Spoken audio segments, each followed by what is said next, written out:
It's not easy butchering people. It's hard work. Physically and mentally, I don't think people realize you need to vent. You know, there's a lot more like me. Do you think so? Certainly our goal is to be preemptive. We're the FBI, Holden.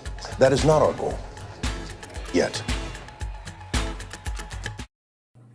Thank you for joining us for another TV Lingo discussion. I'm Eddie Lingo. I'm Ron. And today we're going to talk about the Netflix Original Series Mindhunters. Now, this series is based off of a book.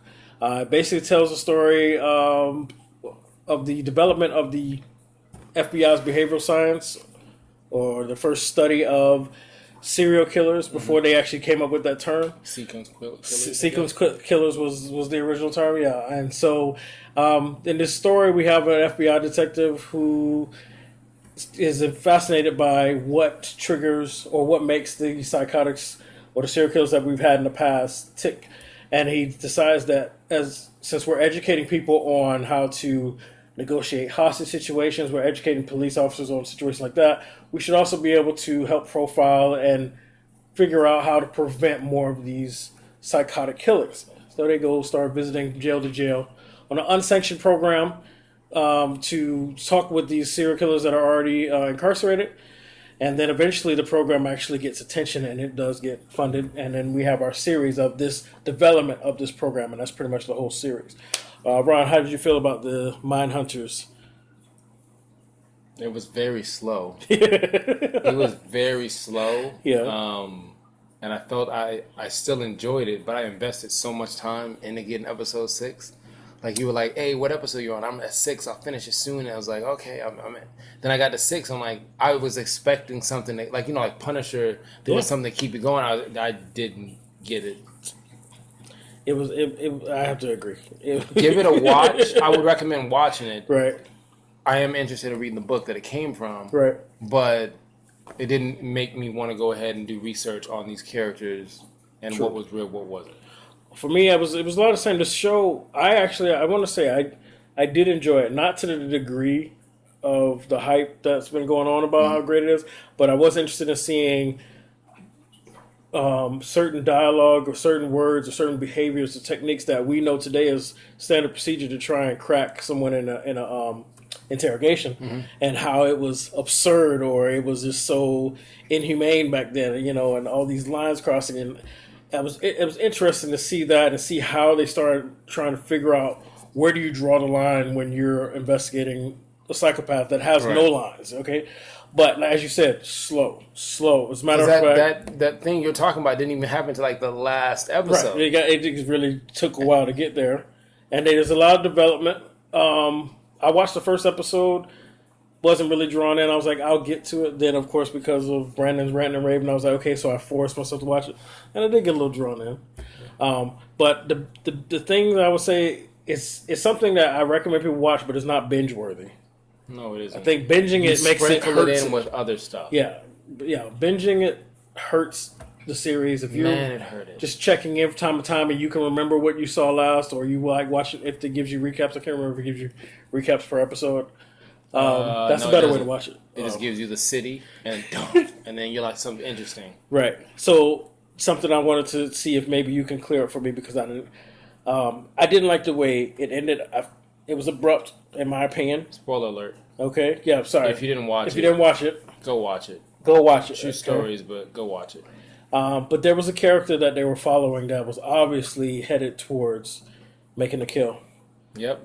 And the High Diddley Ho neighbor. Do you know who is that? Supposed to be a famous serial killer that we're building up to? It was so, the ending was so yeah. I didn't give a fuck to go find out. Like, I'm telling you, the beginning part of it, like the scene opens up where a negotiator's sitting there saying, "Hey, listen, you don't need to hold that rifle, that shotgun, and take these people live, or we'll talk you down." And he's calm and collected. He's like, "I've got this." And he's telling the police officers who don't know the situation, to be like, "Hey, listen, this is how we do it in the FBI. This is how you mentally get in their head." And he says, "Your wife, she's not here." And he goes, "What?" Bam! And just blows his head off. Like, And it just comes, it's graphic, and you're like, whoa. And he basically just fucked up. He failed. He fucked up bad. And they end up putting this dude in an office. That's how bad he fucked up. Well, they saw it as a win because none of the hostages died. Yeah, but I felt like that's a political thing. It's kind of like if you work 9 to 5 at retail or late night, like when a manager brings you in the office and says, we're going to go a different direction, you don't want to go a different direction. You got money to make. So it's true. He did see it that way. So when you look at how that started and then you go to the ending was basically, it started with that anticipation of, there was one of the killers he interviews and he kind of gets close and you feel the tension like, oh my gosh, something's going to happen. And the dude damn near goes into cardiac arrest. It's a panic attack or something. But he basically does. He has a panic attack. The guy who's analyzing people gets so psyched out about the situation, he has a panic attack.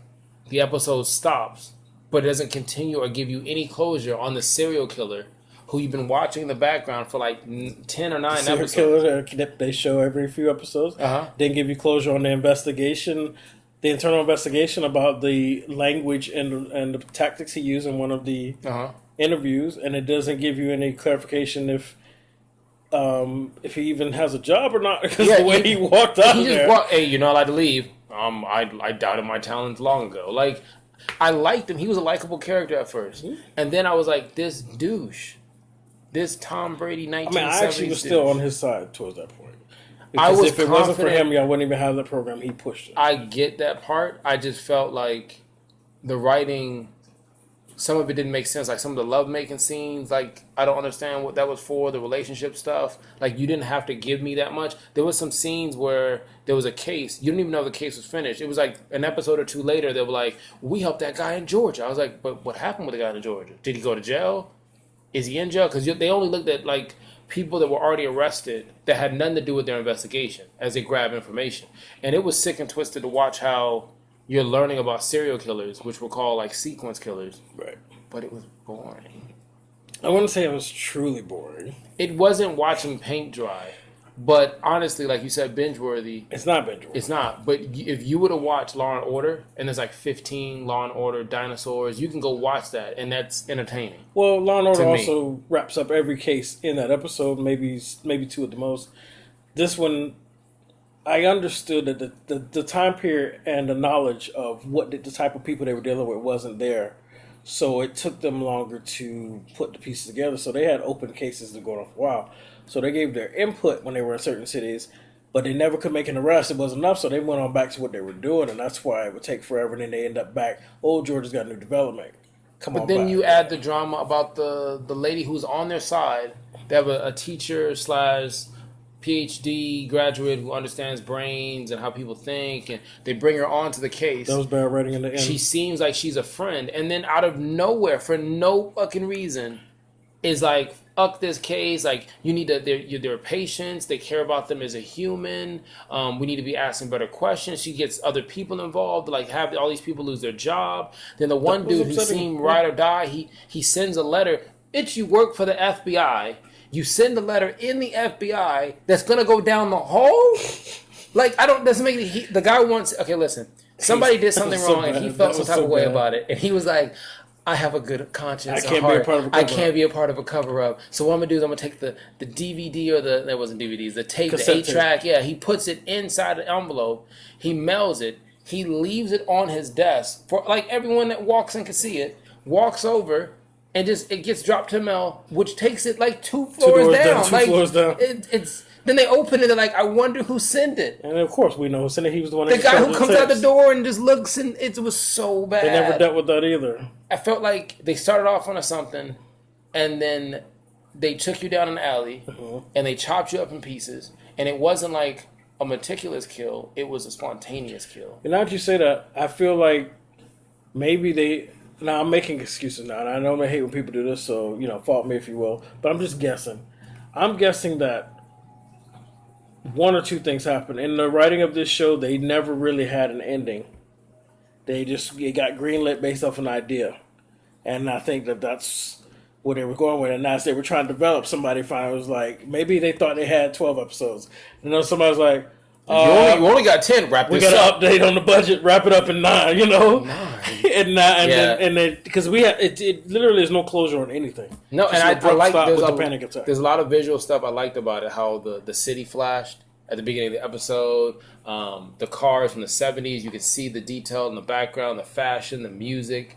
The scenes were put together. I didn't feel like they were cluttered. Like I liked the vibe of the show, but just man, It was interesting, but it did drag. So, what would you rate this TV series? Well, first, let me ask you. I personally, even though I was not especially happy with how it ended, I want closure. So I'm actually hoping for a second season. What about you? Are you just done? Oh with it? no, I'm hoping for a second season. I'm hoping they pick up the pace. I'm hoping they bring the guy back. But did you ever watch the Unabomber one? Not yet. Oh man, Discovery Channel. It's on Netflix now. It's on, it moved to Netflix, but it has a great pace. True story. Makes you want to go and read. I did watch the news pilot manifest. first episode. And the movies are so similar in how they're shot, and that whole why does someone do this in reverse, figuring out the situation is like they did a great job with that. Mm-hmm. They should do other series of bombers or I don't know, but whatever. But I'm gonna have to get caught up with that. I know. I'm gonna have to get. I've heard great things about that one as well. If you have one weekend to watch, you can either watch Making a Murder or you can watch the Unabomber one, but you can wait for this one. You can wait. Yeah, definitely not. So what would you rate this then? Out of 10? Mm-hmm.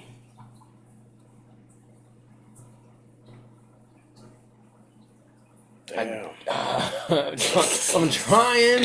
I'm trying to get it up. And that doesn't happen. It's never happened. So you got a calculator ready? Because I can tell we're gonna be on opposite ends of this. Really? I mean, I already know my number is gonna be higher than yours. That's gonna make me put mine up. Let me see. No, pick your. No, because let me tell you my number. No. I'm gonna say my number. Motherfucking 4. See, woo. And I was a little bit. Yeah, I did. I knew you were. I could tell you were way down there. I did. Because you took. It's an hour an episode. It's 45 minutes to an hour an episode. There's a lot of stuff that in the first 3 episodes that aren't even needed to the end. There's stuff, the characters that change halfway through the season.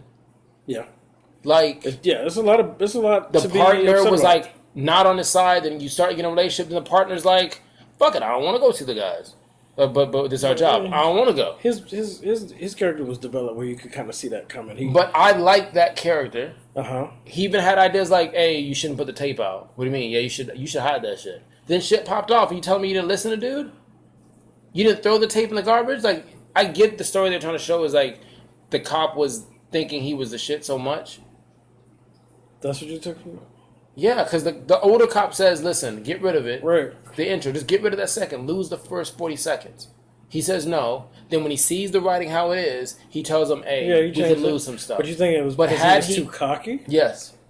Because remember they said it. Mind you, she analyzes people. Even the girlfriend was basically saying he was changing. Yes. And it was almost like he was changing into, I them. wouldn't say a serial killer, but No, someone they were building up yeah. that because he was so fascinated with with the way they're thinking and how they could kill and not see this problem or have these triggers.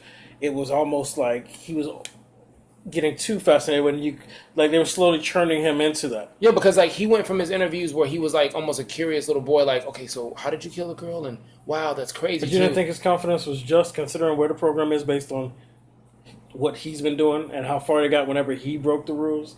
Like, everything is based on I get it. And so I got that confidence and cockiness at that point. Like, I get it, but I felt like there were some scenes where it was like the part where he's talking about the lady.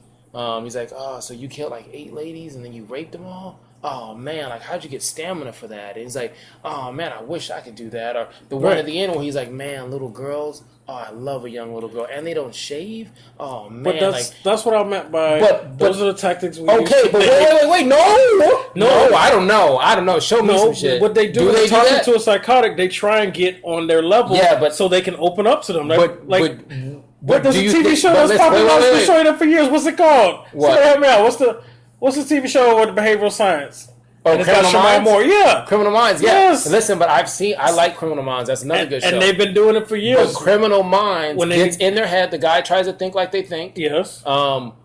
But he's not saying, like, I'll fuck that chick too. Come on, man. So you've never seen when they're trying to figure out I'm there's a gonna watch it right after copycat, there's a copycat killer. And they go talk to somebody that's incarcerated, and then they have to try and sometimes either to get a confession out of them or to get them to tell them what makes them tick. They say little things to try to trigger. Even Law and Order does it. Yes, I SVU. get yes, in Chicago PD. Okay, so I don't understand what the But I problem is. never heard on an episode. It even made me step back when he was saying like, "So man, you wouldn't like." She had to look like what 12? Oh man, they develop so fast. Just stuff like that was just He's said on like- Law and and Order it- 2 weeks ago. Carisi was talking to one. He was like, I don't "It's know. okay. You can like him young. I like him like that too." I don't know. I gotta watch more. I don't know. Where have you been? I guess I missed that episode. All right, That shit well, was wild. I remember even the police officers was like, he's like, man, if it's grass, man, play ball. That's But what that's I say. to get that guy to open up, and it worked. It did. Don't get me wrong, and it gave me the same emotion as the police officer who was like, "Yo, like I'm about to shut this shit down. I was about to turn Netflix off. I didn't want to be on the list." When did you become a prude? It's not that. It's just like, first of all, who the hell sitting there saying that for a girl who's 13 or 12? That sick guy. So you Okay. had to make him feel like you understood him for him to open up. Because if he feels like he's the only one that thinks that way, he knows I'm not saying shit. But then he's like, Oh, okay. "Oh, but you get it. I know you feel me." And then I he get it. all of a sudden Okay, he's I saying a whole bunch of understand shit. it. But why does it gross you out? I understand it, but doesn't mean I'm going to agree to it. Like I understand what they were doing in the role. The same way when you were responding back to me, you couldn't keep a straight face. Like, yeah, little girl. Like if somebody, that's not me. I'm not going to be that police officer to Okay, be like, you wouldn't, but you're faulting him for that, and you're I'm not- agreeing with the partner, and I disagree because that tactic is actually what we're using now today. So he was actually heading in the right direction. like I said before, I understood what he was doing.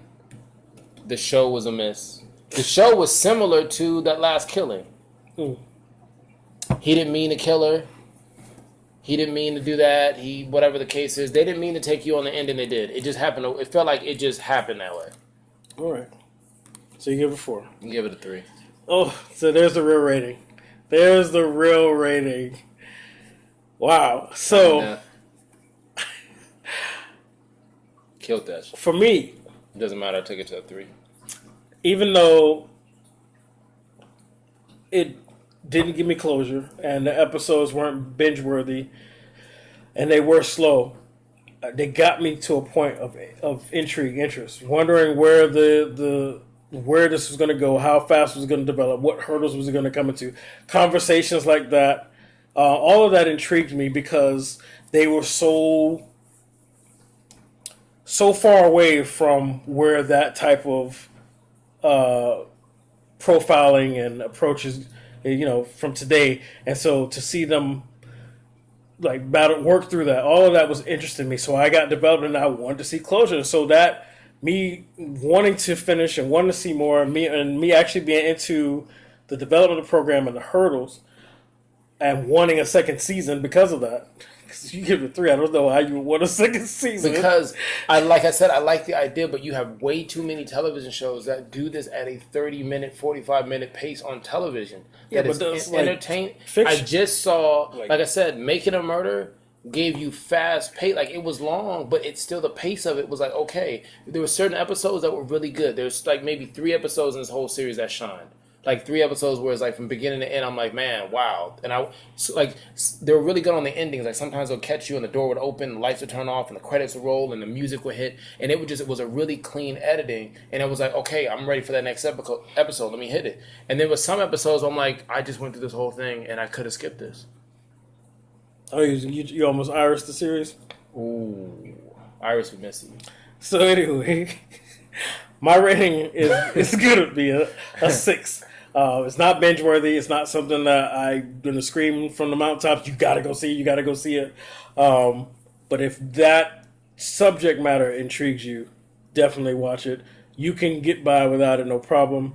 I don't have the same issues as this gentleman, but the series did have some issues. You're coming too far, man. It did have some issues. So overall, TV Lingo rating. ADT guy, you don't even know what happens to him. What?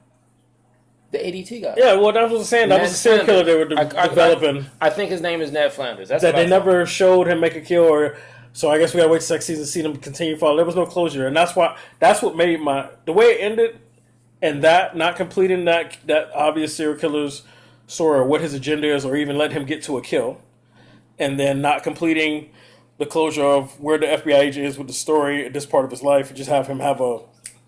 Like I said, man. That's why I lowered it to a 6, man. But it was still. I see what they were trying to say. At least how I took the serial killer, they were doing it where because you watch those other episodes, you're able to analyze them. Because remember, he was going through the stage of practicing, and then getting to the moment where he couldn't do it, and he was about to do it, he couldn't do it. Now he's like, I'm all in. I'm burning pictures. I'm all in. Mm-hmm. I wasn't. Well, I mean, and that's also showing that.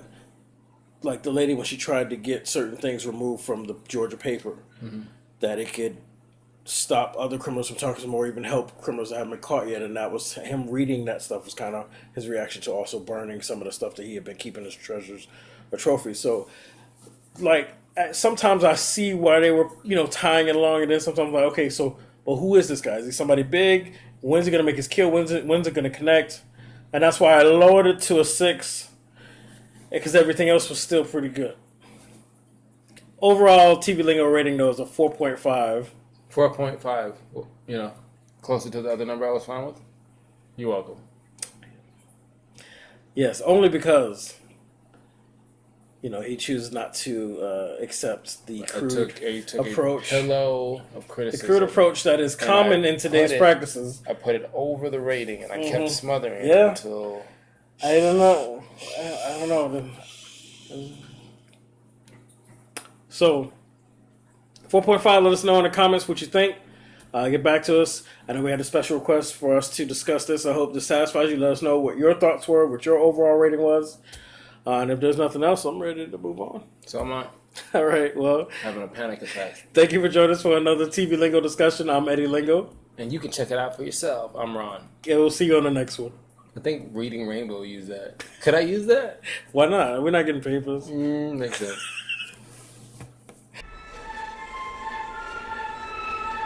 How do we get ahead of crazy if we don't know how crazy thinks?